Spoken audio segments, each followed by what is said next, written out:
কাঁকড়াবনে আটক 29,500 বোতল ফেন্সিডিল। বাবুলের ছোঁয়ায় সব আটার বস্তায় রূপান্তর। 55 লক্ষ টাকার ডিলে রাতারাতি কফ সিরাপ গায়েব করার ছক। দুই পুলিশ আধিকারিক, প্রাক্তন মণ্ডল নেতা ও এক ঠিকাদার নেতাকে ঘিরে উঠছে প্রশ্ন। রাজসাক্ষী হতে পারেন কোনো এক চালক। সূত্রের দাবি, কাঁকড়াবনের বাবুলের ছোঁয়ায় 55 লক্ষের বিনিময়ে কয়েক কোটি টাকার অবৈধ কফ সিরাপ আটার বস্তায় রূপান্তর হতে চলেছে। এবার গল্পের একটি কথা বাস্তবে রূপান্তর। বলতে গেলে কাকের চোখ বন্ধ করে খাবার লুকানোর গল্পের বাস্তব মিল পাওয়া গেল কাঁকড়াবন এলাকায়। তারা 5 জন ভেবেছেন কোটির অধিক ড্রাগস সামলে নেবেন নিজেরাই, কেউই জানবেন না কোনোভাবে। জানেন উচ্চপদস্থ অনেকেই, তারা জেনেও মুখ খুলতে নারাজ। আর এরই মধ্যে থানার সিসিটিভি ফুটেজ বা অন্য প্রমাণ লোপাট করে অবৈধ ড্রাগস সামাল দিতে 55 লক্ষের ডিল হলো কাঁকড়াবনে। সেই ডিলে জড়িত দুই পুলিশ আধিকারিক, এক প্রাক্তন মণ্ডল নেতা এবং সাধারণ মানুষের টাকা মেরে নায়ক কোম্পানির গাড়ি চুরি করে তাড়াতাড়ি বড়লোক হওয়া এক চুনোপুটি ঠিকাদার নেতা, সাথে মণ্ডল স্তরের এক ড্রাইভার। কেউ টের পাবার আগেই রাতের মধ্যেই সব গুছিয়ে নিয়েছিলেন তারা, সমস্যা বাঁধে ভাগের টাকা নিয়ে। এরপরে বেরিয়ে আসে গোপন খবরটি। আর এইসবের রাজসাক্ষী হতে পারেন একজন গাড়ির চালক। দুরন্ত টিভির সূত্রটি জানিয়েছে যে বাজার করার প্লাস্টিক ব্যাগ দিয়ে নগদ অর্থ ভোর হবার আগেই সোনামুড়া থেকে আনা হয়েছে, আর সেটি বাবুলের হাত ধরে নির্মীয়মান একটি দালান বাড়িতে ভাগাভাগি হয়। সূত্রের দাবি, এই গোটা ঘটনা নিয়ে বাবুলের মোবাইলের ওই রাতের লোকেশন বের করলেই তার সত্যতা পাওয়া যাবে। সূত্রটি আরও জানায় যে কফ সিরাপগুলো আটক হওয়ার পর মুহূর্তের মধ্যেই ঘটনাস্থলে ছুটে যান বাবুল। কি হয়েছিল সেই দিন? আটার বস্তা ভর্তি বাইরে থেকে দেখলে সাধারণ মালবাহী লরি, কিন্তু সেই আটার বস্তার আড়ালেই নাকি লুকিয়েছিল প্রায় 29,500 বোতল ফেন্সিডিল।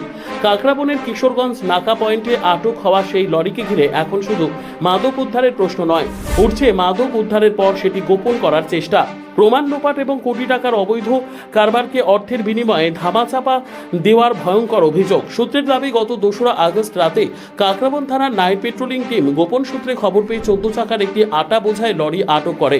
তল্লাশির পর লরির ভিতরে বিশেষ কায়দায় লুকিয়ে রাখা বিপুল পরিমাণ ফেন্সিডিলের সন্ধান মেলে বলে অভিযোগ। পরিমাণ প্রায় 29,500 বোতল। সূত্রের অভিযোগ, লরি চালক ও সহকারীকে কাঁকড়াবন থানায় নিয়ে জিজ্ঞাসাবাদ করা হয়।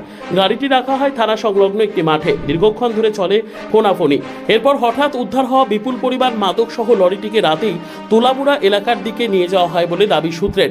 সেখানেই নাকি পুলিশি পাহারায় ফেন্সিডিলের বোতলগুলি ছোট গাড়িতে নামানোর ব্যবস্থা করা হয়েছিল বলে অভিযোগ। সূত্রের দাবি, বিপুল পরিমাণ অবৈধ কফ সিরাপ সামাল দিতে 55 লক্ষ টাকার একটি আর্থিক সমঝোতার চেষ্টা হয়েছে। অভিযোগের কেন্দ্রে রয়েছেন দুই পুলিশ আধিকারিক, একজন প্রাক্তন মণ্ডল নেতা এবং ইন্টারেস্টের নাম করে টাকা নিয়ে সেই টাকা মেরে এবং নায়ক কোম্পানির গাড়ি ও মেশিনারি চুরি করে সদ্য বড়লোক হয়ে ওঠা এক ঠিকাদার নেতা।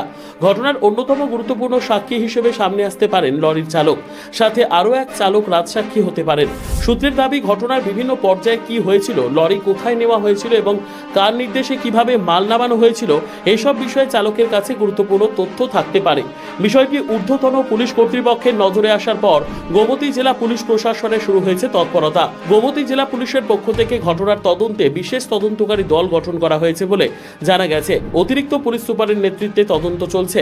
গোমতী জেলা পুলিশ সুপার অনির্বাণ দাস জানিয়েছেন, পুরো বিষয়টি গুরুত্ব সহকারে তদন্ত করা হচ্ছে। কোনো পুলিশ সদস্যের বিরুদ্ধে গাফিলতি, অনিয়ম বা শৃঙ্খলা ভঙ্গের প্রমাণ পাওয়া গেলে কঠোর ব্যবস্থা নেওয়া হবে। কার নির্দেশে রাতের অন্ধকারে মাদক সরানোর চেষ্টা হয়েছিল আর কারা জানতেন এই গোটা ঘটনা, বাবুল কেন জড়িয়েছেন এতে, তদন্তের জাল যত এগোবে ততই হয়তো সামনে আসবে সেই রাতের আসল কাহিনী।